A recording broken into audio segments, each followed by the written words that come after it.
toutes et à tous, bienvenue dans le 3e épisode de Questions à un agri. Aujourd'hui nous sommes dans l'Est lyonnais à la rencontre de Romain Longchevet, céréalier depuis peu de temps maintenant. Quand est-ce que tu t'es installé, Romain? Je ne me souviens plus. Alors je me suis installé en février 2019. D'accord, et tu t'es installé du coup sur une exploitation qui existait déjà mais pas celle de tes parents qui étaient viticulteurs. Donc pourquoi en fait avoir choisi de ne pas reprendre l'exploitation familiale, et ce n'est pas trop compliqué de ne pas s'installer sur un domaine familial finalement? Alors effectivement, je suis issu d'une famille de viticulteurs. J'aime bien le vin, mais j'ai jamais trop aimé la culture de la vigne. Et j'étais plus attiré par les grandes cultures. Donc j'ai fait le choix, après un certain nombre d'années de salariat, d'un retour à la terre, on va dire, et donc de m'installer. Ce qui a été possible pour moi dans le cadre d'une forme, enfin d'une société, parce que j'aurais pas pu racheter en fait une exploitation à moi seul pour des raisons de financement de capitaux.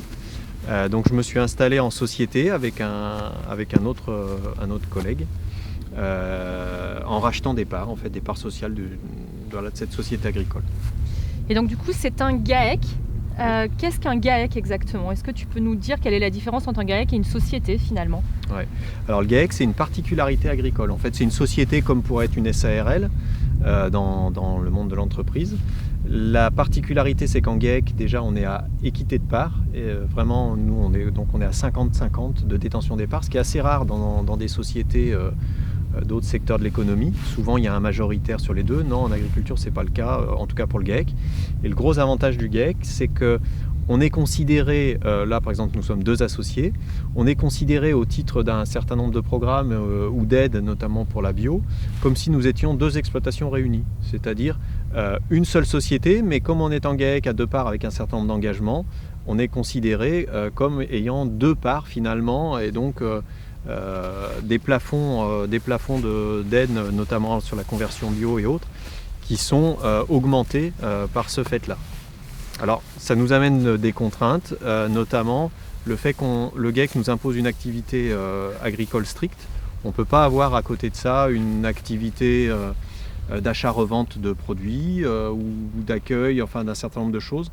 Donc on doit se tenir à ça et être vraiment sur une activité purement agricole.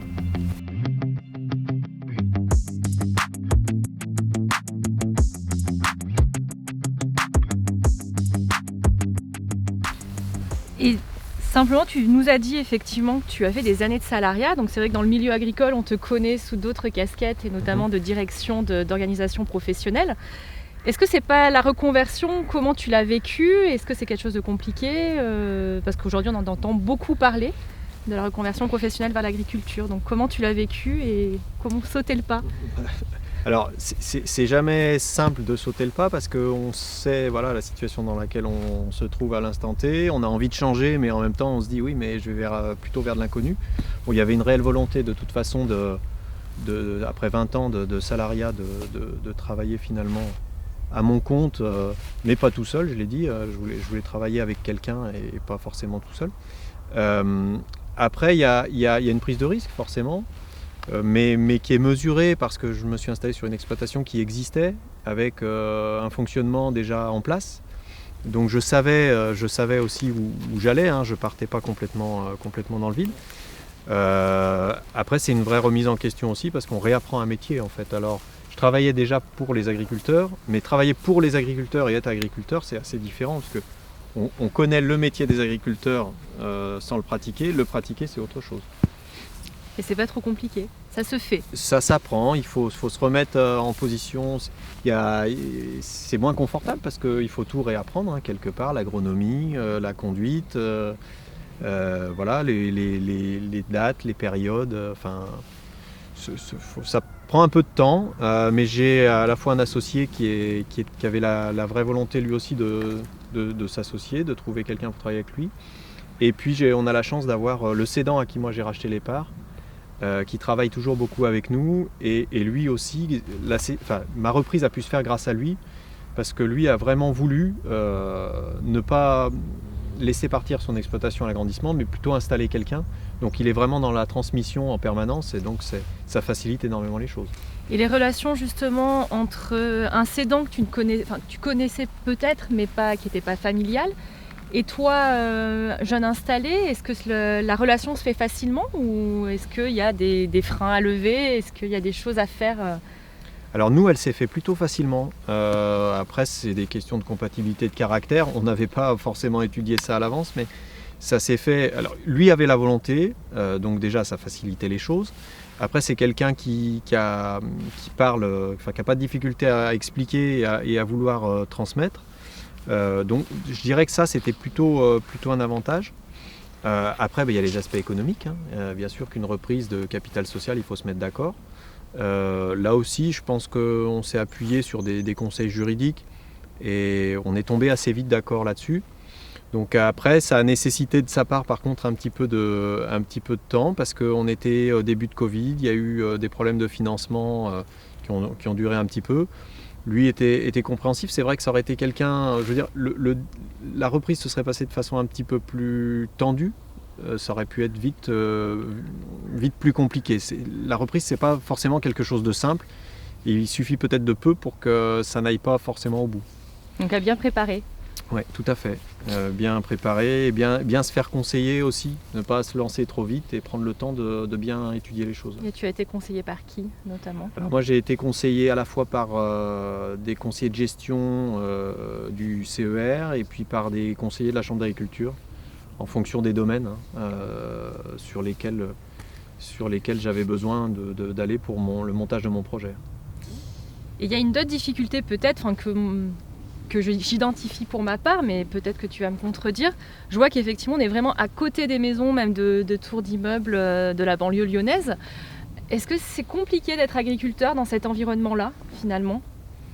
Alors, faut peut-être déjà commencer par... Enfin, peut-être que nous, on peut commencer par dire qu'il y a des contraintes. Oui, il y a aussi un gros avantage, c'est qu'on est à côté des consommateurs. Donc, nous, ça, on en tire parti, on y viendra peut-être plus tard. Mais oui, il y a des contraintes de circulation, notamment de nos engins.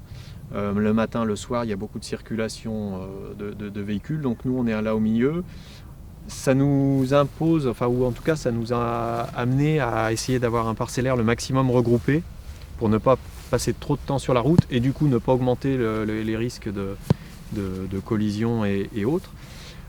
On a l'avantage peut-être par rapport à certains de nos collègues d'être en bio et ce qui fait que on n'effectue pas sur nos cultures, là encore on est en grande culture, c'est peut-être plus facile que sur d'autres productions, on n'effectue pas de traitement, donc de ce fait là on n'a pas de pulvée, donc pas de pulvée, forcément ça crée moins de réticence aussi, quand je dis pulvée c'est pulvérisateur, atomiseur, vous l'appelez comme vous voulez. On n'a pas déjà de contraintes par rapport à ça avec les riverains. Il y a un point sur lequel régulièrement on a des retours, c'est qu'on épand du fumier ou des fientes de volaille. Donc c'est l'odeur, j'imagine. Oui, et alors là, voilà, on a, lorsqu'on le fait, un peu des soucis d'odeur. Donc souvent, on épand et on enfouit tout de suite derrière, on essaye de gratter. Donc pendant 24-48 heures, il peut y avoir un peu d'odeur, quoi. Et comment vous gérez la proximité avec les habitations finalement? Est-ce que des fois il y a des riverains qui viennent vous voir Alors on a effectivement quelques personnes qui viennent nous voir pour justement nous demander ce qu'on est en train de faire ce jour-là, comment on cultive, est-ce qu'on est en bio, pas en bio. Effectivement c'est une question qui revient souvent. Et puis ce sont aussi des gens qui nous demandent s'ils peuvent acheter nos produits, où est-ce qu'ils peuvent les trouver. Qui s'intéressent effectivement de plus en plus à ce qu'on fait à côté de chez eux. Et c'est plutôt positif? Oui, c'est très positif. C'est très positif. Alors en plus, ça nous permet de travailler. Moi, en tout cas, à titre personnel, et je pense que mes associés, c'est pareil, on aurait du mal à travailler dans une zone où il n'y a vraiment personne. Alors c'est vrai que les collègues des grandes plaines céréalières ont la chance d'avoir des parcellaires pratiques, mais nous, quelque part, on ne s'y verrait pas parce qu'on a aussi besoin d'avoir du monde autour de nous.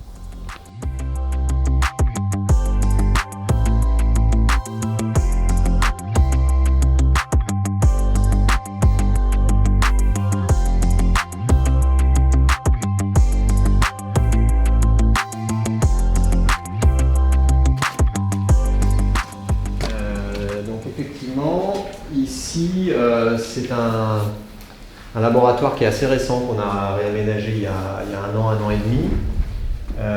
En fait, l'exploitation depuis une dizaine d'années maintenant, on transforme une partie de notre production, en particulier du blé.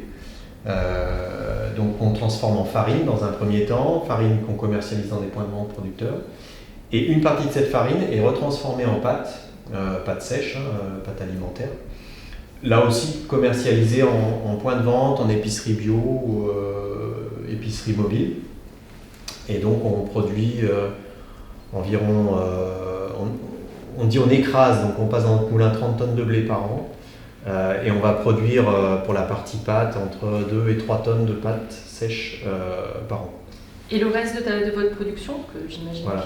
Alors effectivement, le reste de notre production, on travaille énormément avec notre coopérative, où on va livrer de la céréale, du blé, de l'orge en récolte d'été. Une partie de cette céréale d'ailleurs est en fait destinée à la production de semences pour être ressemée l'année suivante par des agriculteurs bio. Et puis on produit également du maïs et des sojas à destination de la consommation humaine. Le maïs, lui, par contre, plutôt destiné à nos collègues éleveurs des monts du Lyonnais, Rhône et Loire. Voilà. Et tes pâtes, tes farines, donc tu nous dis en magasin de proximité, on peut les trouver où finalement? Alors on a une page Facebook qui recense l'ensemble de nos points de vente. Principalement dans la périphérie de Lyon. On a quelques épiceries en centre-ville, mais on est plus sur la périphérie. Et puis les épiceries mobiles, elles, qui vont rayonner un petit peu plus loin, dans le Beaujolais, dans les monts du Lyonnais. Et donc pour que les internautes puissent aimer ta page Facebook, comment elle s'appelle? Alors c'est la page Grain d'Ozon, GRAINSD'_OZON. Et ben voilà, allez aimer la page Graines d'Ozon, mais également celle de Semons l'avenir, où on vous donne rendez-vous lundi pour un nouvel épisode de Questions pour un agri.